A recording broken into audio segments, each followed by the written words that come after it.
incluso los papás, pues en algunos casos no se preocupan por dar, lógicamente, el aviso o bien presentarse ante el Registro Nacional de las Personas a realizar lo que es el aviso del nacimiento de su bebé.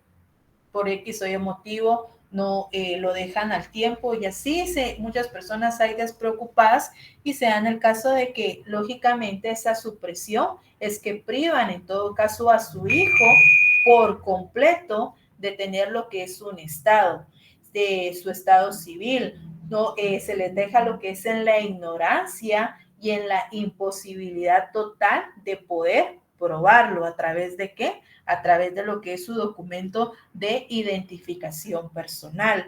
Yo conozco un caso de una persona de casi que ya 30 años de edad o 35 años de edad, que a la fecha este sujeto no existe dentro del territorio de Guatemala, porque nunca se ha podido, no se ha preocupado lo que es en realizar lo que es su inscripción ante el Registro Nacional de las Personas. Si bien creo que en una oportunidad quiso realizar la gestión ante lo que es un notario, pero sin embargo creo que no cubría los honorarios del notario y ahí lo dejó en el abandono su trámite. Y naturalmente esa persona no existe dentro de lo que es el reconocimiento de un estado civil, ya tiene hijos, está unido de hecho con una persona, pero realmente él no existe dentro del territorio de Guatemala y se configura dentro de esto que en algún momento determinado, si la mamá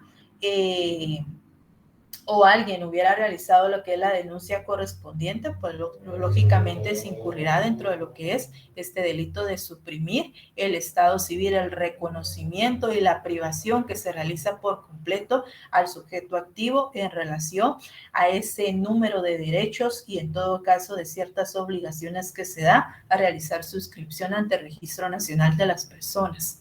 La alteración, por otro lado, pues significa el realizar lo que es una modificación o sustituir un estado por otro. Ahí no se priva por completo lo que es al sujeto de ese reconocimiento de su estado civil, sino que se da lo que es o se configura la modificación que se realiza utilizando lo que es, lógicamente, un estado totalmente distinto al que se encuentra fehacientemente reconocido dentro de lo que es el Registro Nacional de las Personas, que es la entidad encargada, lógicamente, de llevar a cabo todo lo relativo a todas aquellas actuaciones que en algún momento determinado puedan entrar a lo que es a modificar el estado civil de una persona individual. Este es un delito que no solamente puede ser ejecutado por una persona individual, sino que también el último párrafo de este artículo 240 establece una sanción al funcionario público que a sabiendas autorice o inscribe un hecho falso en el que registra registro de personas correspondiente de las establecidas en los 3 primeros numerales de este artículo 240. Dentro de lo que son las acciones que se sancionan este tipo de delito, tenemos la denuncia, la inscripción, el ocultamiento que se realiza en relación a las acciones sobre las cuales se configura los 3 numerales planteados en este artículo 240. El sujeto activo, como les digo, se configura en una persona particular, pero también puede ser ejercido por un funcionario público, lógicamente, y relacionado específicamente a lo que es el Registro Nacional de las Personas. El sujeto pasivo, pues se configura en cualquier persona mayor o menor de edad. ¿Por qué? Porque al no dar conocimiento de lo que es o ocultar el nacimiento de una persona y no realizar la inscripción del mismo, pues está lo que es configurando la acción de supresión de su estado civil. Artículo 241, usurpación de estado civil. ¿A qué se refiere este delito? 241.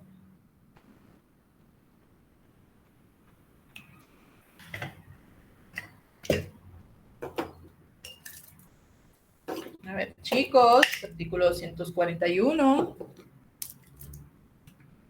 Ahora tengo una asistencia muy concurrida en clase virtual. A muchos que no había visto, ya los veo el día de hoy conectados.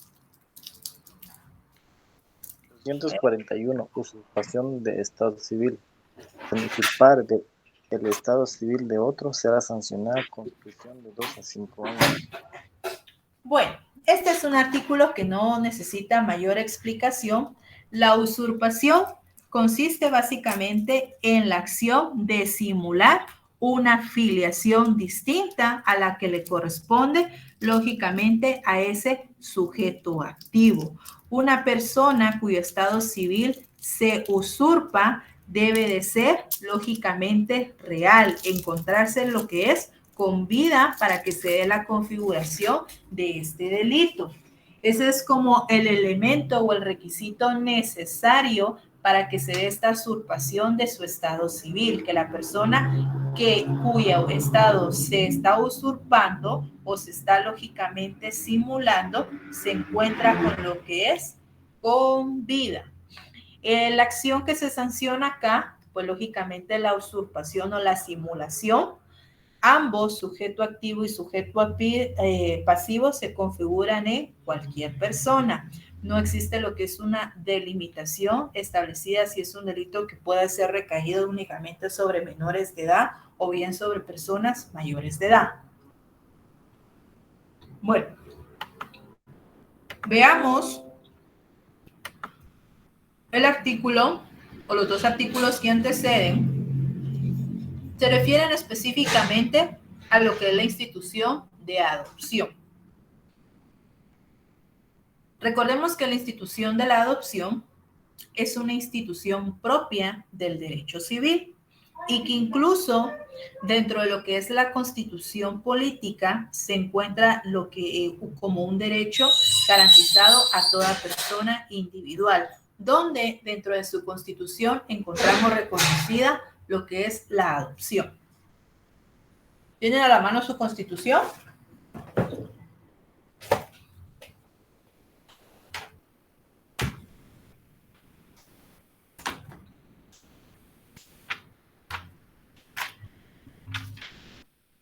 Sí. ¿Qué artículo encontramos el reconocimiento constitucional de la adopción?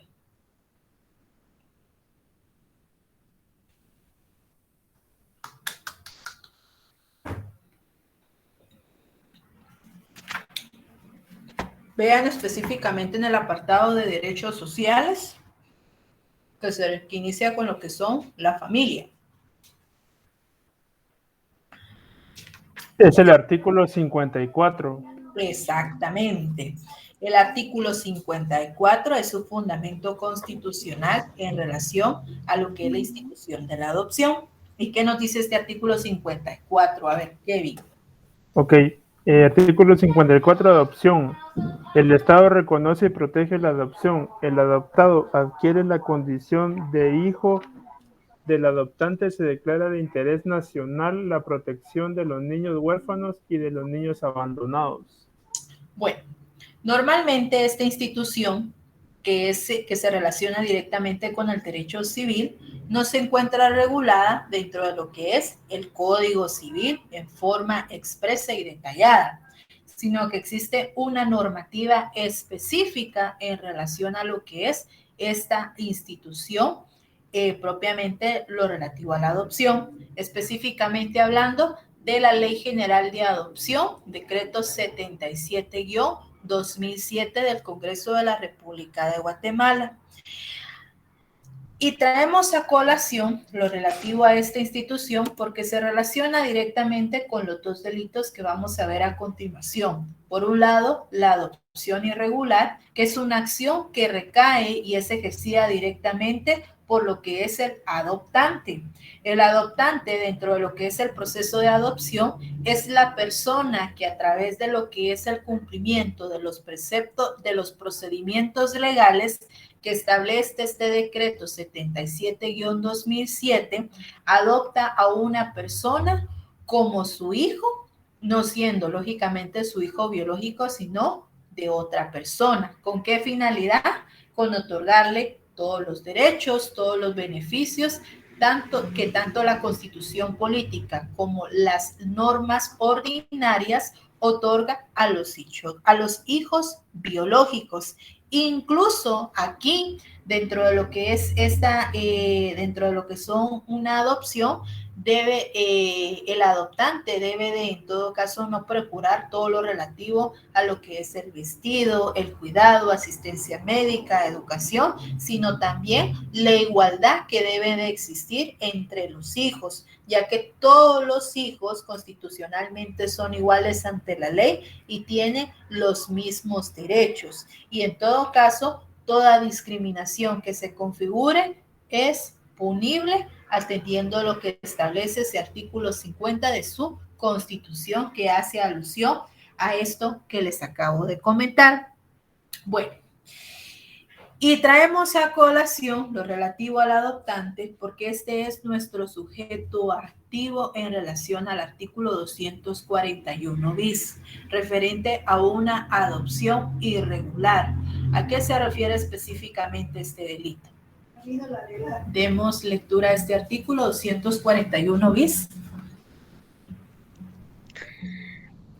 Artículo 241 bis, adopción irregular. Quien para obtener la adopción de una persona para sí mismo brinde o prometa a una persona o a tercera persona un beneficio económico o de cualquier otra naturaleza, independientemente que logre el propósito, será sancionado con prisión de 3 a 5 años y multa de 20.000 a 100.000 quetzales. Las penas se impondrán sin prejuicio de las penas que puedan corresponder por la comisión de otros delitos.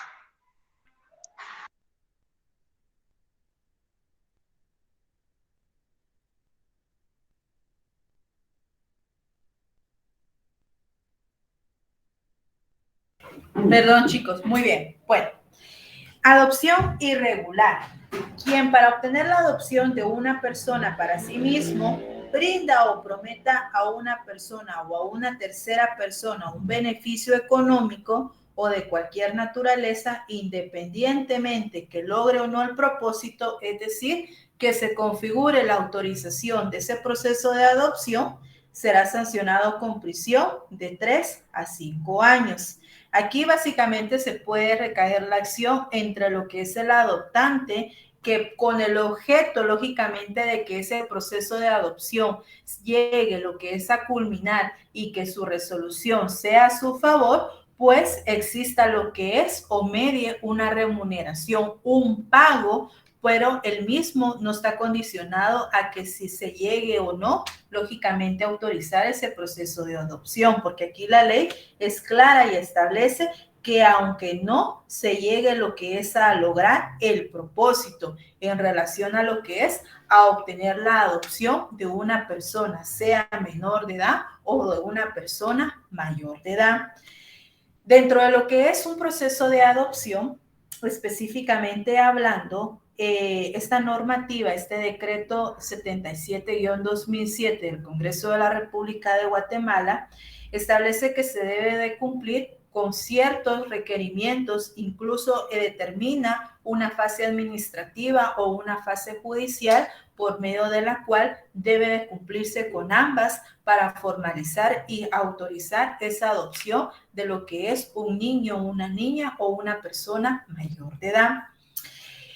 Si ustedes se recuerdan, tanto lo que es el delito de adopción irregular como el delito de trámite irregular de adopción están relacionados directamente con el delito de trata de personas y que incluso esto lo pueden ustedes observar y teniendo como fundamento el artículo 202 ter de su Código Penal, específicamente en ese cuarto párrafo de este artículo. ¿Por qué?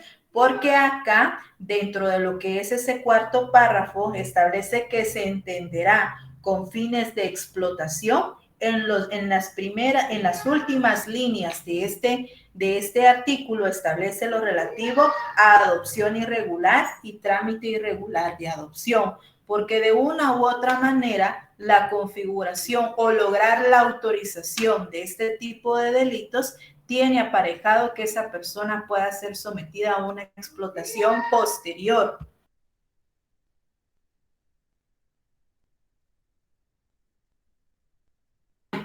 a una explotación posterior, sea desde el punto de vista que sea sometida a una explotación sexual o a una explotación de forma laboral. Son dos delitos, como les digo, están relacionados íntimamente con el delito de trata de personas. Dentro de lo que es básicamente los elementos que se desprenden de este delito de adopción irregular, se refiere específicamente a lo que es el brindar o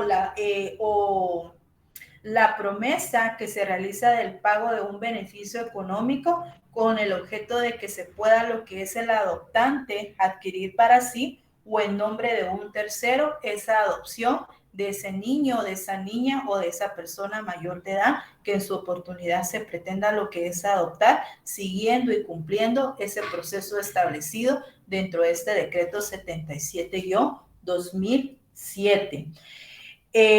Tanto el sujeto activo como el sujeto pasivo dentro de lo que es este delito se configura en cualquier persona.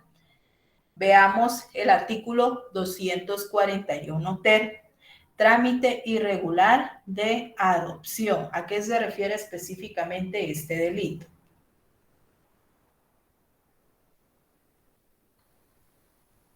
(241 ter). Trámite irregular de adopción. El funcionario público que a sabiendas de trámite autorice o escriba una adopción utilizando documentos o inscripciones en registros públicos falsos donde se haya alterado la filiación de una persona menor de edad o de cualquier otra información exigida por la ley para la validez de una adopción, será sancionado con prisión de 6 a 10 años y multa de 50,000 a 100,000 quetzales. Bien. Aquí se refiere específicamente lo que es a un delito que puede ocurrir durante lo que es ese trámite de adopción. Les voy a explicar ahí sí que a grandes rasgos cómo se desarrolla este trámite de adopción. Primero, para que un menor o una persona mayor de edad pueda lo que es ser objeto a un proceso de adopción, debe en todo caso primero intervenir un juez de la niñez y de la adolescencia. Este juez de la niñez y la adolescencia es el que va a declarar la adoptabilidad que pueda tener lo que es esa persona en su oportunidad a ser puesto en un proceso de adopción. Declarada esa adoptabilidad por lo que es un juez de la niñez y de la adolescencia, se sigue lo que es una etapa administrativa. Esta etapa administrativa interviene el Consejo Nacional de Adopciones, que es la máxima autoridad en relación, lógicamente, al tema de adopciones. En esta fase administrativa se procede lo que es examinar las solicitudes planteadas tanto por personas casadas como personas unidas de hecho, cuya unión de hecho esté legalmente reconocida ante la ley, o bien por personas solteras. También personas solteras pueden lo que es en todo caso solicitar un proceso de adopción. Sí, y en todo caso se realiza su inclusión dentro de este proceso para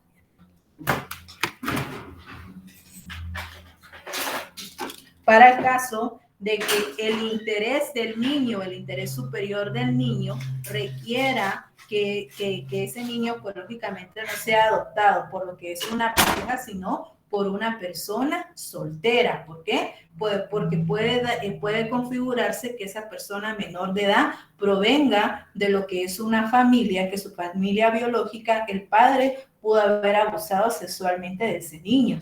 Entonces, que se generan ciertos temores y ciertas consecuencias que a largo plazo puedan afectar la convivencia que pueda tener esa persona menor de edad, sea niño o niña, frente a una persona de sexo masculino. Entonces, ahí puede generarse que esa adopción sea más viable que sea realizada por una persona soltera. La ley, en relación a este aspecto, la ley general de adopciones, pues establece lo que es la libertad, atendiendo siempre y velando por el interés superior del niño, en cuanto no solamente personas casadas puedan lo que es realizar o solicitar una adopción, sino también personas solteras. tomando en consideración el aspecto y el interés superior de ese menor.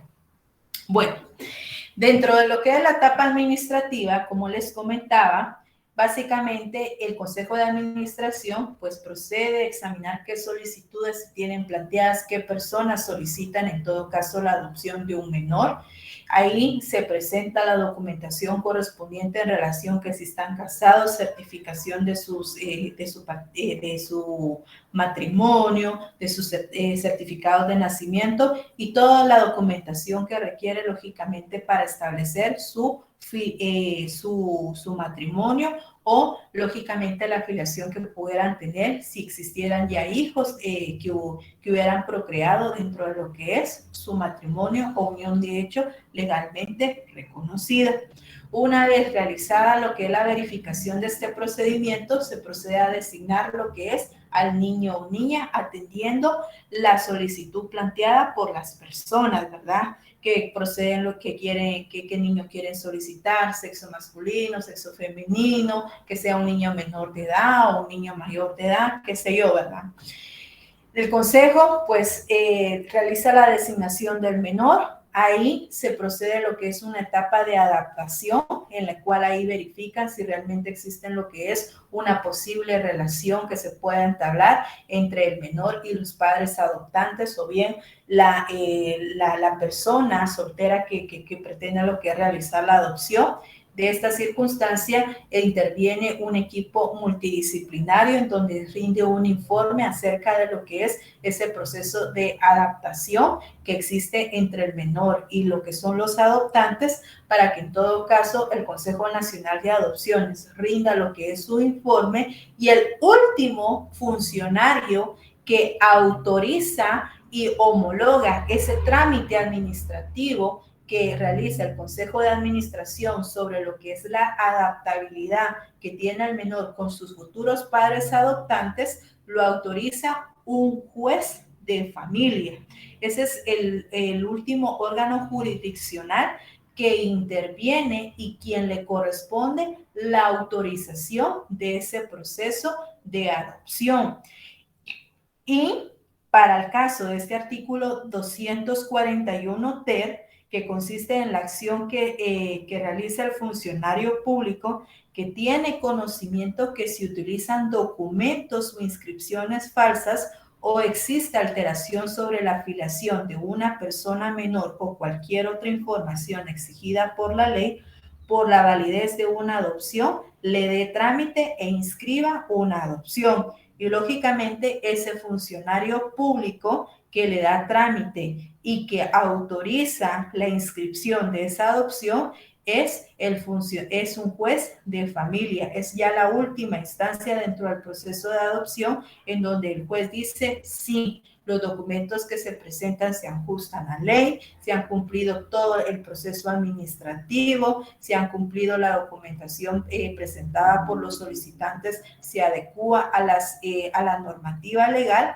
y ahí, pues lógicamente procede a autorizar la adopción, que dentro de lo que es el artículo 49 de esta Ley General de Adopciones del Decreto 77-2007, realiza lo que es lo que se cataloga como la homologación, que básicamente es la autorización judicial que se realiza de ese proceso de adopción que se lleve tanto a nivel nacional como internacional y que en todo caso, una vez esté autorizado este procedimiento de adopción, se realiza lo que es la inscripción ante el Registro Nacional de las Personas.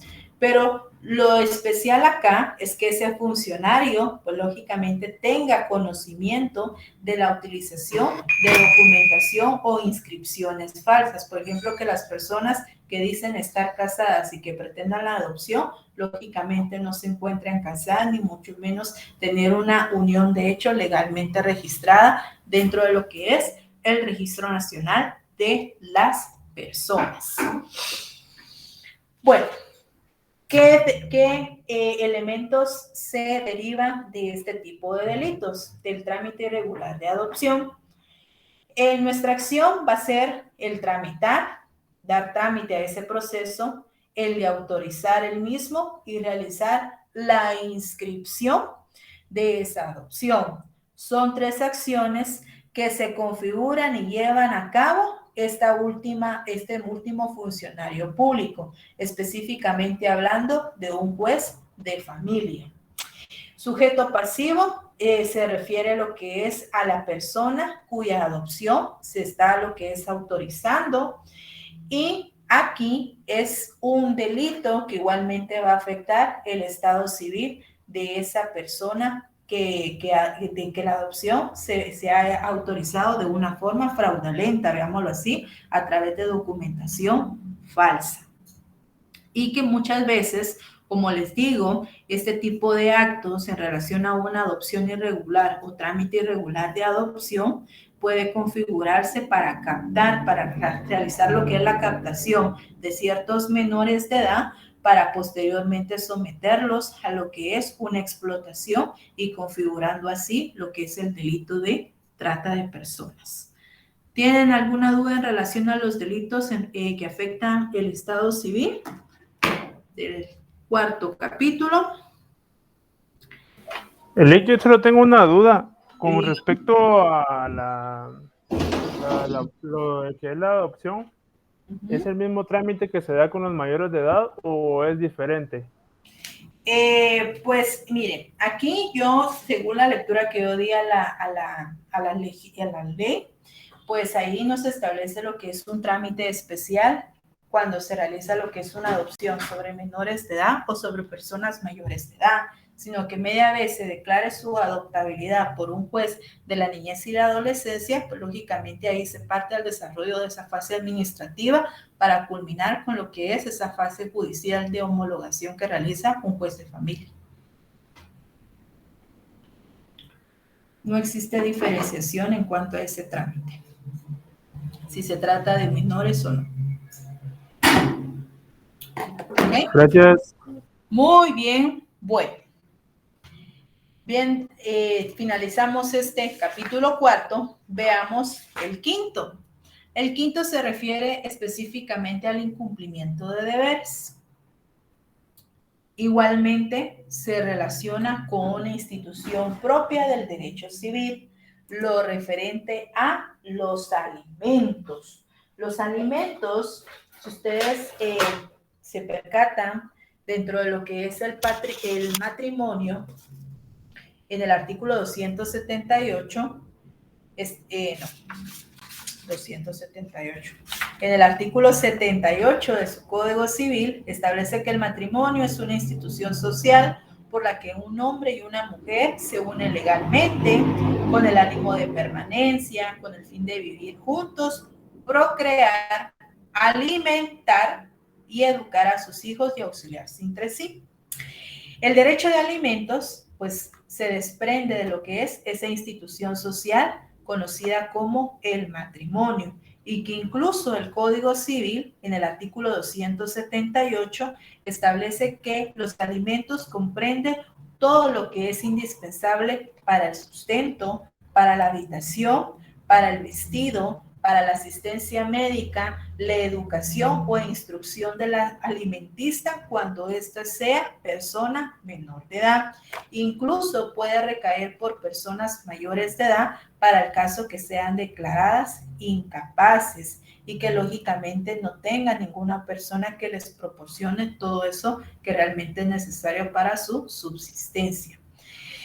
En su Constitución, específicamente en el artículo 55, dentro del apartado de lo que son esos derechos sociales, en la sección específicamente de la familia, establece en forma expresa que es punible la negativa de proporcionar alimentos. ¿Por qué? Porque esta es una de las obligaciones que se desprende de esta institución social, como lo es el matrimonio, de que si bien un hombre y una mujer se unen con el ánimo de permanencia, de procrear hijos, también tienen la obligación de proporcionarles todo lo que sea necesario para su subsistencia y que comprenda lo que es todo, su educación, su vestido, asistencia médica, su recreación, su instrucción y sustento de esa persona que tiene derecho a lo que es a percibir alimentos. ¿Cómo se configura lo que es este derecho? ¿Cómo es exigible, lógicamente, lo que es el derecho de alimentos? En los delitos que vamos a ver a continuación, establece que un requisito primordial para que se configure lo que es, en el caso del artículo 242, la negación de asistencia económica, es que ese derecho de alimentos esté reconocido legalmente. ¿A través de qué? A través de lo que es una sentencia firme, que normalmente es la sentencia que se obtiene dentro de un juicio oral de pensión de alimentos. Al hablar de sentencia firme, estamos nos refiriendo específicamente cuando esa sentencia ha sido objeto de todas las impugnaciones que regula la legislación, un recurso de aclaración, de ampliación, una apelación, y ya habiendo agotado todos esos medios de impugnación, se entiende que existe una sentencia firme. O bien, que esa obligación de prestar derecho de alimentos esté establecida a través de un convenio. Normalmente hay personas que de forma voluntaria realizan la celebración de una escritura pública donde ahí se establece la cuota que se va a hacer responsable de lo que es, por lo general, el esposo o la persona con la que tuvo lo que es vida marital se va a hacer responsable de lo que es el pago, por ejemplo, de 500 quetzales que va a cumplir dentro de los primeros 5 días a realizar el pago como consecuencia de lo que son alimentos en concepto de sus hijos, tal y tal y tal. Se realiza la identificación correspondiente o bien un documento privado con firma legalizada. Veamos el artículo y démosle lectura al 242 de su Código Penal. Artículo 242, negación de asistencia económica.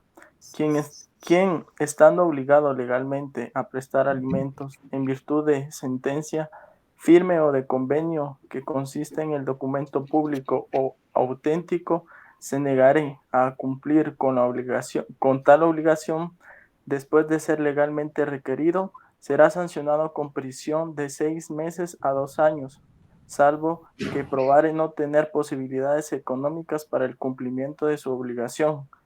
El autor no quedará eximiendo de responsabilidad penal por el hecho de que otra persona los hubiera prestado.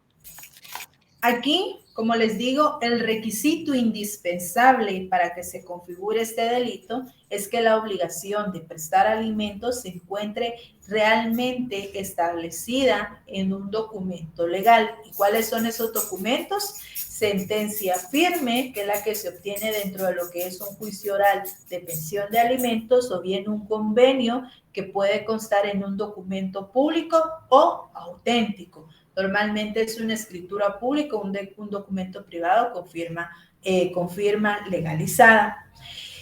La ley es muy clara y establece que, salvo que probare no tener posibilidades económicas para el cumplimiento de su obligación, pues lógicamente no es punible la negativa de proporcionar alimentos. Pero sin embargo hay unos hombres que se las llevan de muy listos y dicen: yo voy a realizar el traspaso de mis bienes hacia terceros y así yo digo que no tengo bienes.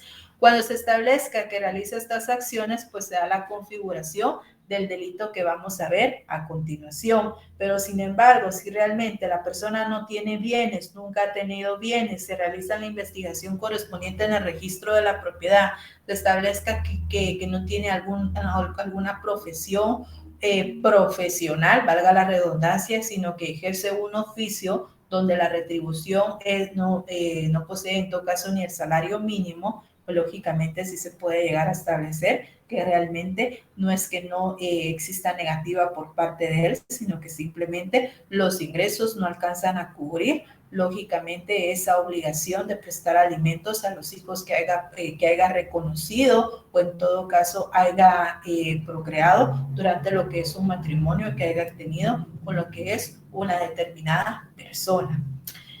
¿Qué elementos se desprenden de este delito? Por una parte, la acción consiste en lo que es en la negación de brindar asistencia económica, es decir, el derecho de alimentos.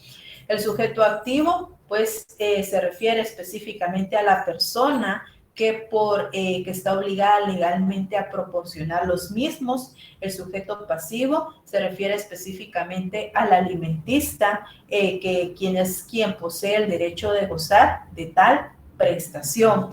Dentro del bien jurídico tutelado que estamos hablando acá, nos vamos a referir específicamente que afecta el orden jurídico familiar, específicamente hablando de lo que es un derecho de familia, porque los alimentos es una institución propia que se desprende y que se relaciona directamente con lo que es el derecho de familia, que regula no solamente el matrimonio, sino que el matrimonio constituye lo que es la antesala por el cual un hombre y una mujer se unen, no solo legalmente, sino para procrear hijos y proporcionarle a los mismos todo lo necesario para su subsistencia. Artículo 243, incumplimiento agravado. Incumplimiento agravado. La sanción señalada en el artículo anterior se aumentará en una tercera parte cuando el autor, para eludir el cumplimiento de la obligación, traspasare sus bienes a terceras personas o empleare cualquier otro medio fraudulento. Aquí, lógicamente, son esas malas intenciones, esa mala fe que existe en la persona obligada de prestar alimentos, cuya obligación ya se encuentra reconocida en un documento legal. Ya sabemos las dos circunstancias sobre las cuales se constituye esa obligación. Y de forma fraudulenta puede decir que un día puede ser propietario de 5 casas, de las cuales arrenda y tenga lo que son buenos ingresos y que pueda cumplir fehacientemente con lo que es ese derecho de obligación sobre 2 hijos que hubiera lo que es procreado mientras estaba casado o unido de hecho con una persona y estuvieran reconocidos, y al día siguiente sus bienes ya no fueran de la propiedad. Lógicamente se puede establecer a través de ¿cómo le dicen a esto?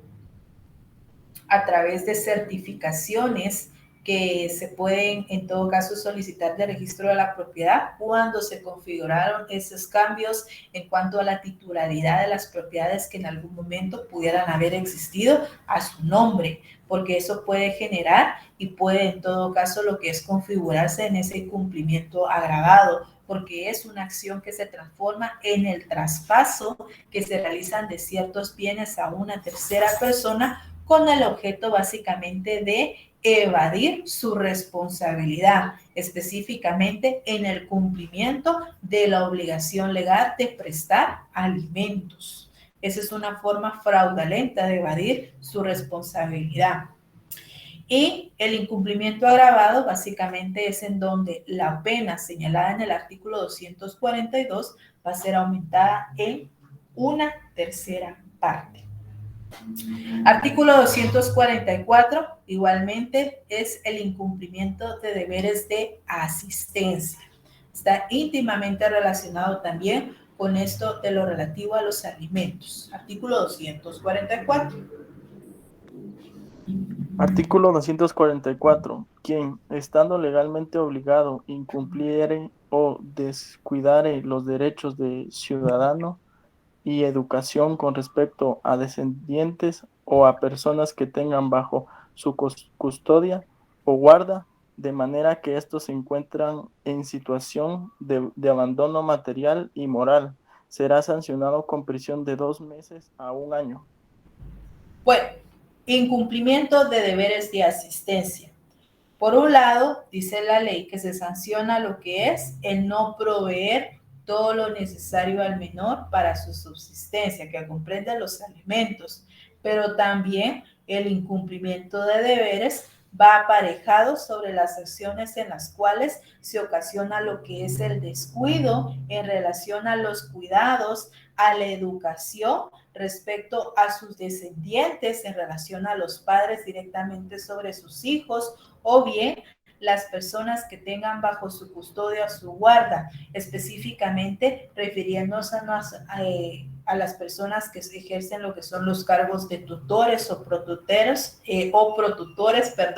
sobre personas menores de edad. Si bien les pueden proporcionar los alimentos, es decir, el sustento, la habitación, pero sin embargo, por X o Y motivo, incumplen o descuidan sus obligaciones, encontrándose en todo caso esos descendientes para el caso de los padres o los pupilos para el caso del tutor o el protutor en un abandono, tanto puede configurarse en un abandono material o bien en un abandono moral, que si bien le proveen todo lo necesario, pero además, sin embargo, dicen, que este haga lo que se le dé la gana, yo no estoy para cuidarlo. No, la ley también sanciona lo relativo a observar qué están haciendo esos menores, que no se golpeen, que todo aquello sobre el cual pues no pueda lo que es a provocarle un daño mayor.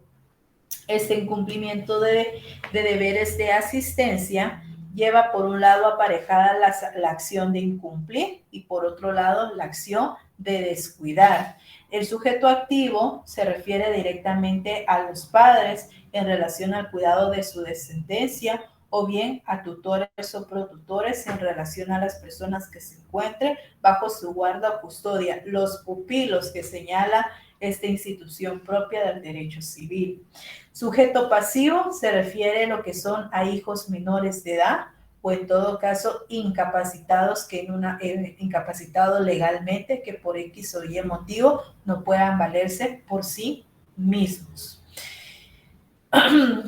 El artículo 245 de su Código Penal establece lo que son circunstancias que eximen en todo caso de la responsabilidad penal que pueda generar lo que es la negación de asistencia económica, el incumplimiento agravado y el incumplimiento de deberes de asistencia. ¿Bajo qué condiciones se exime de esta responsabilidad penal? Es decir, que no nos van a imponer la pena establecida en cada uno de estos delitos. Démosle lectura a este artículo 245. Eximenten por lo bien. ¿Quién de los dos? ¿Quién está acá?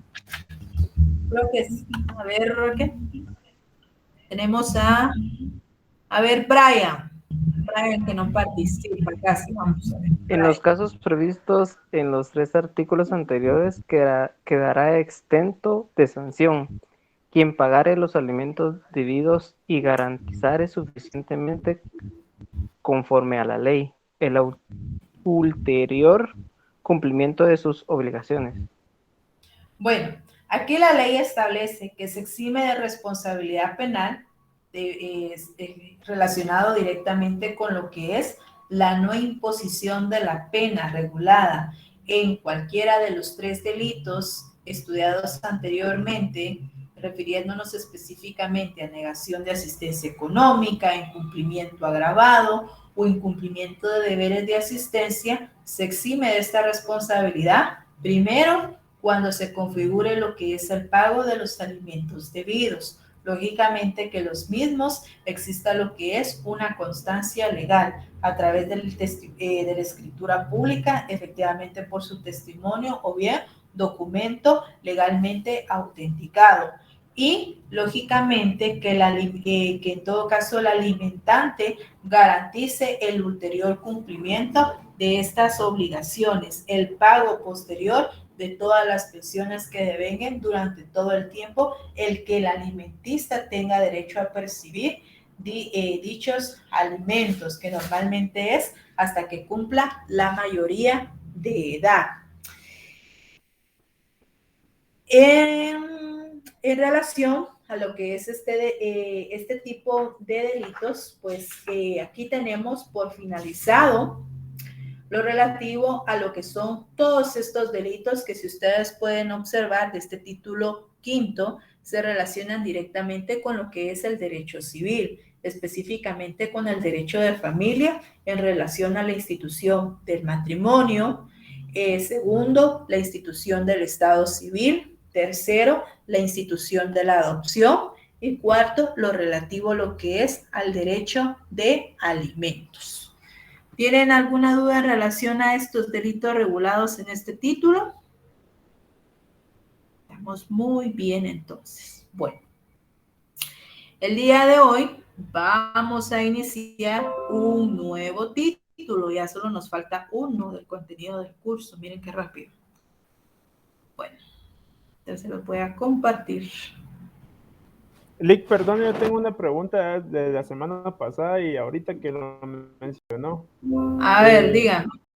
En este caso, yo quisiera saber cómo es que el Estado le garantiza a un menor un protutor o tutor, o cómo es que el menor adquiere estos configurantes.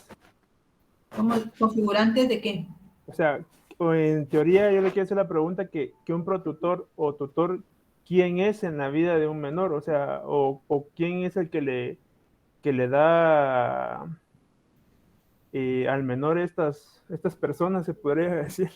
No ¿Cómo sé. se designan? Exactamente.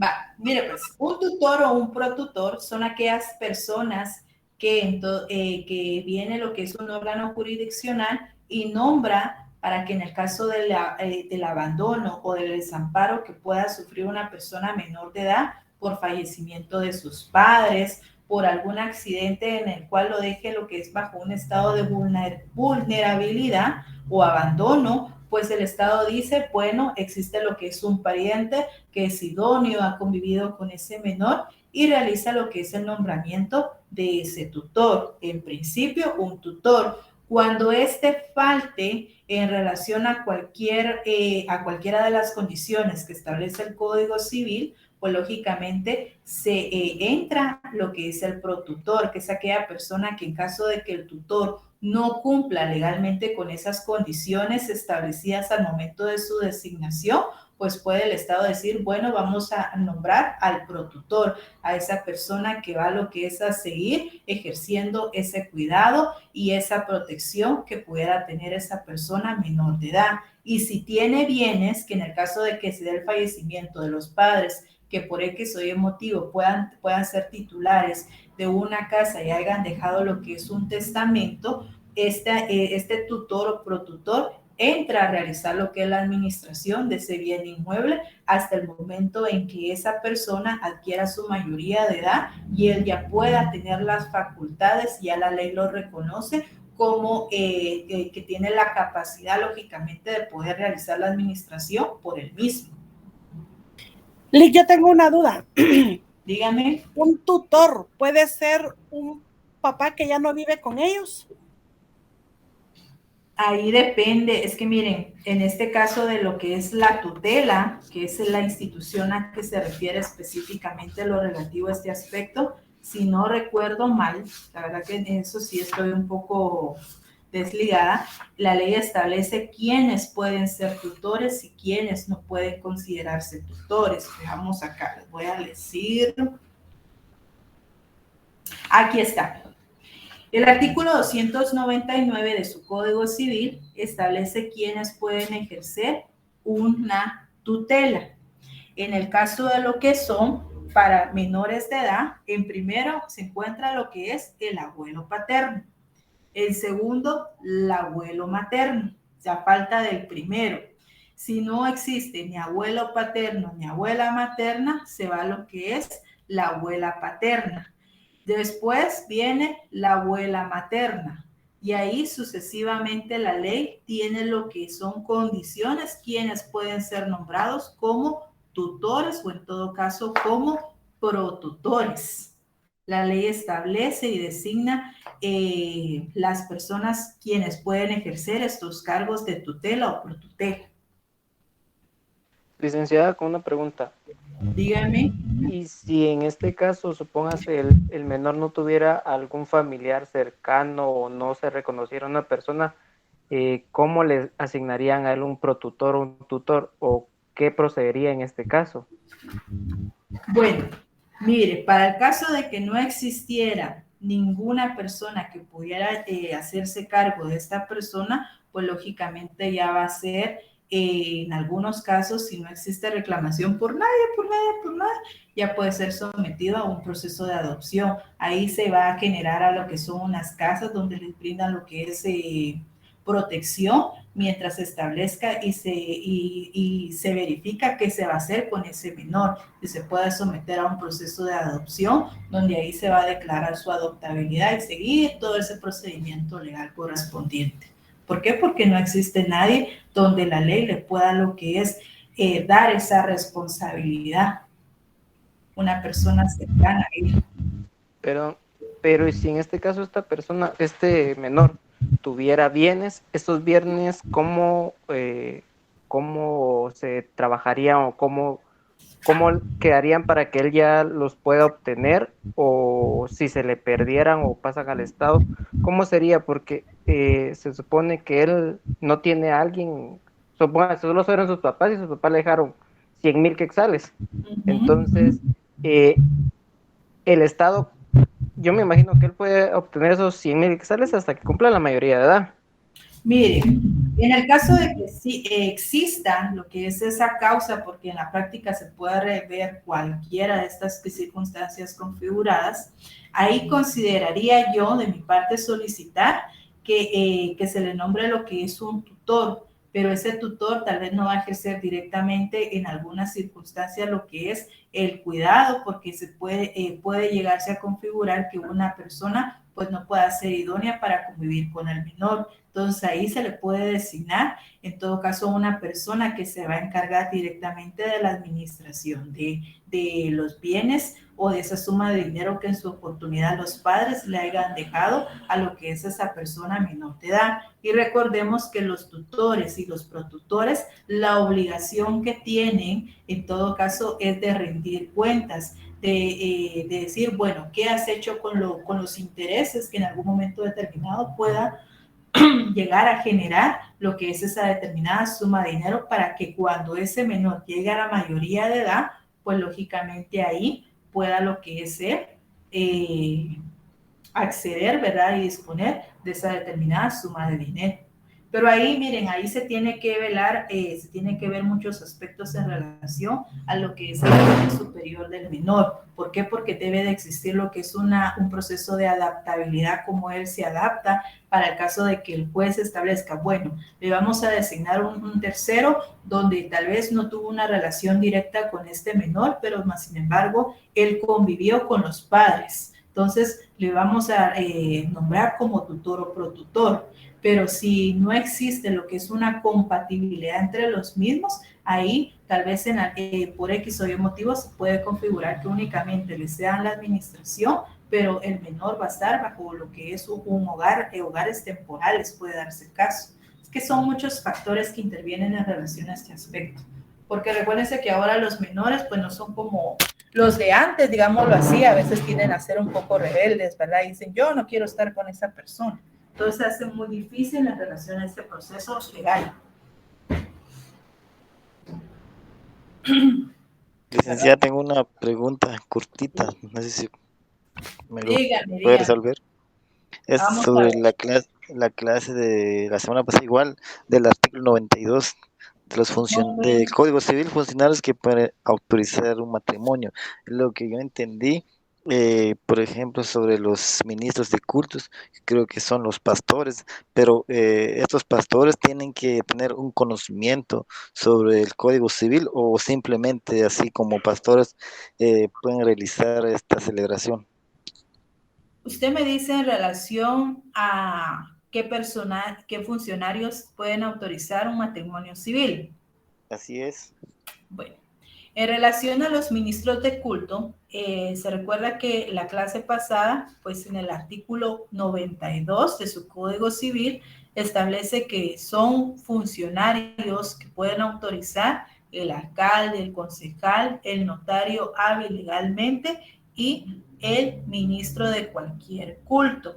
Dentro de lo que es el ministro de cualquier culto, puede configurar lo relativo a lo que son a los pastores. Y estos son autorizados por el Ministerio de Gobernación. Dentro de lo que es el Ministerio de Gobernación, como autoridad administrativa, que es la encargada, lógicamente, de autorizar que estos puedan lo que es realizar la celebración de matrimonios civiles, tienen que cumplir con una serie de requerimientos legales. Y estos requisitos legales usted lo ubica en el Acuerdo Gubernativo 263-85, que es que establece específicamente los requisitos que deben de cumplir los ministros de cualquier culto para la autorización de matrimonios civiles. Y dentro de las formalidades que como notarios, en mi caso, yo tengo que velar dentro de la celebración de un matrimonio civil, es que durante la celebración de este acto yo les hago saber a las partes qué derechos, qué obligaciones nacen propiamente de la institución del matrimonio. Lo mismo debe dar a conocer un ministro de culto, razón por la cual él debe de tener conocimiento en relación específicamente a qué derechos nacen con el matrimonio. Por ejemplo, la igualdad entre los cónyuges, el respeto entre los mismos, que son derechos que se encuentran regulados dentro de lo que es el Código Civil, y lógicamente tiene que tener conocimiento un ministro de culto legalmente autorizado por el Ministerio de Gobernación. Incluso usted puede ampliar verificando este acuerdo gubernativo 263-85. Licenciada, disculpe, yo tengo una duda. Dígame. Por ejemplo, en el artículo 231 de la semana pasada, cuando dice responsabilidad de representantes, de ahí dice que es la aprobación ilegal del matrimonio de menores, pero ¿cómo aplica ese artículo si el matrimonio ya no es legal en menores de edad, sino que se cumplan los 18 años? Vamos a ver, ¿qué artículo me dijo? 231. 231. El tutor o protutor que antes de la aprobación legal de las cuentas contrajere matrimonio o prestare consentimiento para que la contraigan sus hijos o descendientes con la persona que tuviera o hubiera tenido bajo su tutela, a no ser que el padre de ésta lo haya autorizado, será sancionado con multa de 200 a 2,000 quetzales. ¿Cuál es su pregunta en relación a esto que no se la logré comprender? Que si el matrimonio ya no está autorizado para hacer en menores de edad hasta que cumplan los 18 años, entonces, ¿cómo aplica este artículo? Si están bajo la tutela cuando son menores, ¿verdad? Entonces, si son menores no se pueden casar hasta que cumplan los 18 años. Según las reformas que tuvo el Código Civil, pero sin embargo también establece que este matrimonio se puede dar con la persona que hubiera estado bajo su tutela o protutela, y no establece específicamente que se refiera a lo que son matrimonios con personas menores de edad, porque recuérdense que una persona sometida a una tutela o protutela no necesariamente puede ser menor de edad, sino que también puede referirse a personas que tengan algún padecimiento que impida que puedan tener lo que es capacidad de comprensión por ellos mismos en algunas circunstancias. Pero la ley aquí, en relación a este artículo 231, no establece en forma específica que esa persona que se encuentra bajo la tutela o protutela se refiere específicamente a una persona menor de edad. Muy bien, licenciada. Ahorita sí lo entendí. Ojo con ese aspecto. Licenciada, también aquí dice cuando el protutor o tutor tienen que presentar la aprobación legal de cuentas. Cuando se refiere a eso es, por ejemplo, todo lo que está administrando el tutor o el protutor del que tiene bajo su tutela. Exactamente, porque él tiene que garantizar que él ha cumplido en forma legal con esa administración de los bienes, que cuando esa persona entra en posesión de esos bienes, pues lógicamente los mismos van a tener lo que es un buen estado. Él ha cumplido con pagar, imagínense que fuera un bien inmueble, una casa. El impuesto que está sujeto a los bienes inmuebles es el del pago del YUSI. Imagínense, él tiene durante todo ese tiempo que pudiera administrar esos bienes, debe de cumplir con el pago de esos impuestos, porque en todo caso o en algún momento, al no realizar el pago, que procede que muchas veces la municipalidad quita esas casas. Entonces ahí es una forma de esa rendición de cuentas, se garantiza lo que es la buena administración sobre esos bienes, del cual es de la persona que tenga bajo su cuidado, su custodia, el tutor o el protutor, y razón por la cual es un requisito indispensable para que se dé la celebración de ese matrimonio civil, que pueda darse entre el tutor con su pupilo o bien uno de los descendientes del tutor con la persona que tuviera bajo su guarda o custodia. Gracias, licenciada, muy fina. Muy bien. ¿Estamos claros, jóvenes? Espero haber resuelto sus dudas de forma satisfactoria. son propias de derecho civil, pero ahí estamos. ¿No existen más dudas? ¿Estamos bien? Estamos bien, licenciada, muchísimas gracias. Muy bien, entonces lo vamos a dejar el día de hoy por acá. Voy a sacar su captura de pantalla del día de hoy.